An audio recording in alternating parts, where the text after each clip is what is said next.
Shalom everybody, welcome to another video where we're doing the teachings on Pirkei Avot, and this is the writing of our fathers. So we're at the verse 2 and we'll be reading the verse 2, and also I'll be doing the commentary on the verse 2. So let's look at the verse 2. The verse 2 talks about Shimon the righteous. Now Shimon the righteous is actually the high priest during the second temple time. So Shimon the righteous was one of the last of the men of the great assembly. So he used to say the world stands on three things. So the three things are the Torah, the temple service, and the practice of the acts of piety. So let's understand, before we understand the three things that the world stands upon, we need to understand, before the creation of the world, our sages explain, and it's also later discussed in the Pirkei Avot that 5 things were created before the creation of the world, and some say it's 7, and both are true, whether 5 or 7, both are true. So before the creation of the world, the Holy One, blessed be He, created the Torah, Teshuvah, Gan Eden, Gehinnom, and the throne of glory. And also there was a Beit HaMikdash that was created, and also the name of the Mashiach. Now it is very important the whole world is sustained because of the Torah, because the Torah is the God's own word, the God's very spoken word. Now if there is no Torah, there's nothing that can withstand. For example, take an example in a simplified way, right? If you want to be if you want to be a sportsman, right?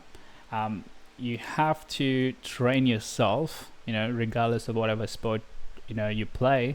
You have to train yourself. You need to get into that habit of discipline, into getting up early, working out, to training yourself with the skills that are needed for that specific sport you play, whether it's basketball or baseball, whatever you want to call it.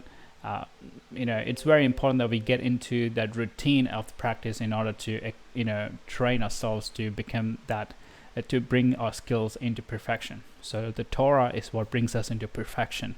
So God's own word, when we choose to fulfill His commandments and see the light in every connection that we draw from the Torah, is going to help us to withstand in this world. And the next is the temple service. Now, as per the temple service, we know there used to be a lot of sacrifices that used to happen, and the sacrifices, the word used there is korban, and the korban comes from the word karuv, and karuv means to bring close. The reason why the sacrifice existed is because so that we can come close to Hashem. So now today, because we don't have temples, so how do we offer sacrifices? And that's exactly where the third thing is discussed here in Pirkei Avot. It talks about the practice of acts of piety, which is acts of kindness. Now this is pure chesed. Now chesed, it can mean both. It can also mean charity. It can also mean compassion. It can also mean mercy. It can also mean kindness. And it is all an aspect of this one sephira called chesed. It's also like a temple service, is because our bodies are also connected to the temple, just like Yeshua said. Our body is the temple of our body is the temple, right? Yeshua says in the New Testament, this is the same thing that he's talking about. And the practice of acts of piety, when we choose to see goodness within us, then we can also see goodness in others too, because now we have this same mindset of how Hashem sees people, because we're having this connection. Without having the connection with Hashem, we cannot love anybody. That's why we need the Torah, and that's how our lives can bring a pleasing aroma to Hashem, which is like a sacrifice.